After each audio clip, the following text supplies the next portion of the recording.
Antoine Fonbonne, c'est un mec que je suis depuis des années, je pense que je le suis depuis 2018. C'est une personne qui dit des choses super intéressantes, souvent appuyées par beaucoup de données scientifiques, qui fait du contenu très qualitatif, pardon, qui a une bonne éloquence, mais récemment il a sorti une vidéo sur le petit déjeuner typique français, etc. Dans l'ensemble, je suis d'accord avec les propos qu'il tient, mais j'aurais une nuance à mettre sur une partie de la vidéo. Les deux tartoches de pain de mie, elles font 148 calories chacune. Et dessus, on a mis quoi? Bah, évidemment, comme on est conscient qu'il faut prendre soin de sa santé et faire les choses bien, bah on met pas du beurre parce que le beurre, attention, ça fait peur. Donc on va prendre une espèce de pâte à tartiner genre margarine. C'est super bien, c'est en vert, ça a l'air bio, c'est marqué attention, on réduit le cholestérol. Ça, c'est la pire des races. Si vous voyez ça dans un supermarché, fuyez en courant.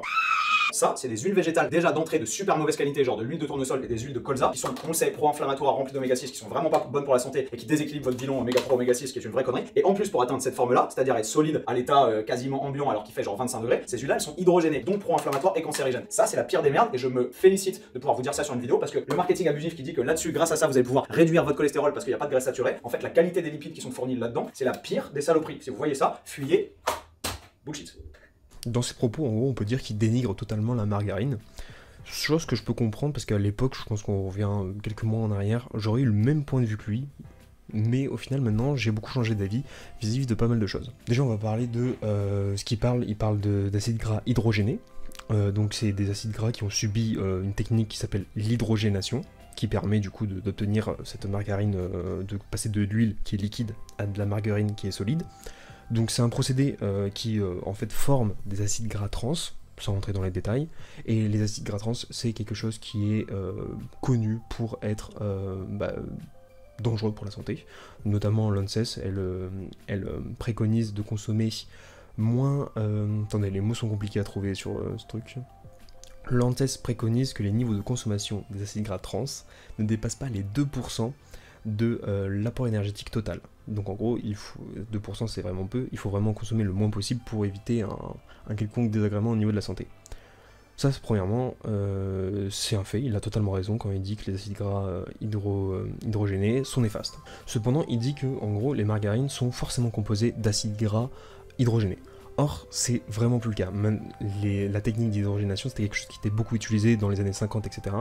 Mais depuis peu, depuis les années 90, l'utilisation de cette technique est en nette perte de vitesse au profit d'autres techniques qui, elles, ne produisent pas d'acides gras trans, car les industriels ont été un peu forcés d'utiliser d'autres techniques, car trop néfastes pour la santé, tout simplement. Ces deux techniques sont la fragmentation et l'interestérification. Du coup, ces deux méthodes ne produisent pas d'acides gras trans, donc ce qui fait qu'on enlève la problématique des acides gras trans. Pour faire un peu un topo, si vous voulez le voir, regardez la liste des ingrédients à l'arrière de vos margarines. Normalement, vous verrez le terme stéarine. Ça veut dire qu'il y a eu la technique de fractionnement. Donc en gros, on a gardé la fraction solide, ce qui fait qu'on obtient la margarine. Et si vous ne voyez pas la mention stéarine, c'est sûrement que du coup, l'autre technique qui a été utilisée, c'est l'interestérification. Bref, tout ça pour dire que non, de nos jours, dans les margarines, il n'y a plus d'acides gras hydrogénés, donc trans. Sauf sûrement peut-être dans de rares cas qui continuent à utiliser l'hydrogénation, mais j'aurais envie de dire que normalement ça doit être des cas vraiment particuliers. Si le sujet vous intéresse, je vous mets en description un post de Clément Noblet, qui est un super diète, qui a beaucoup de connaissances sur ça et qui a traité le sujet, qui a notamment détaillé un peu plus profondément certains points que j'ai évoqués, notamment le principe des techniques que sont le fractionnement et l'interestérification. J'ai pas trop bégayé sur le mot, mais c'est dur à dire. Bref, je vous mets ça dans la description, allez jeter un jeune oeil et à son autre contenu parce qu'il fait un taf de ouf.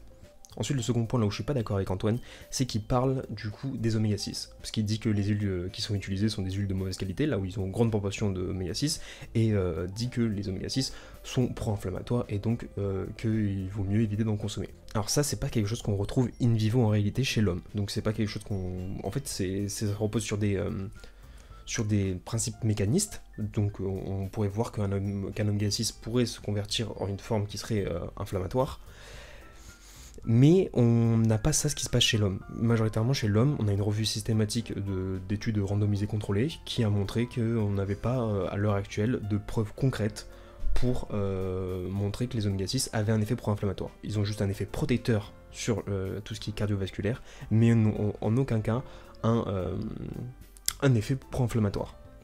Je vous mets l'étude en description, bien évidemment. Et à noter que le ratio oméga 3 oméga 6 repose sur les mêmes fondements mécanistes, donc il n'a encore une fois pas trop de sens à l'évoquer. Je vous invite également ici, si vous voulez creuser encore plus la question, de suivre Vassilis Iliopoulos, qui a un site internet, mais également un Instagram, qui fait du contenu sur ce sujet, mais également sur plein d'autres sujets. Travail très qualitatif, je recommande fortement. Bref, en gros, ce qu'il faut retenir, c'est que les oméga 6 n'ont pas cette connotation d'être inflammatoire. Bref, encore une fois, j'ai rien contre Antoine, hein, pour le coup, comme j'ai dit, c'est une personne que j'aime beaucoup, que j'apprécie beaucoup, etc. Juste, je remets en cause les dires qu'il a utilisés, et je me base, selon moi, ma compréhension de la chose, sur des études plus robustes, tout simplement. Si vous avez des questions, n'hésitez pas, j'essaierai d'y répondre dans la mesure du possible. Pas de haine, s'il vous plaît. Je me protège. S'il vous plaît, je suis petit. Bref, sur ce, j'espère que la vidéo vous aura intéressé, j'espère que j'aurai été assez didactique dans mes mots, assez pédagogique. N'hésitez pas si vous trouvez que j'ai des tics de langage qui sont pas ouf, ou des manières de dire qui sont un peu floues. Bref, n'hésitez pas. Je vous fais des bisous, et à la prochaine. Ciao.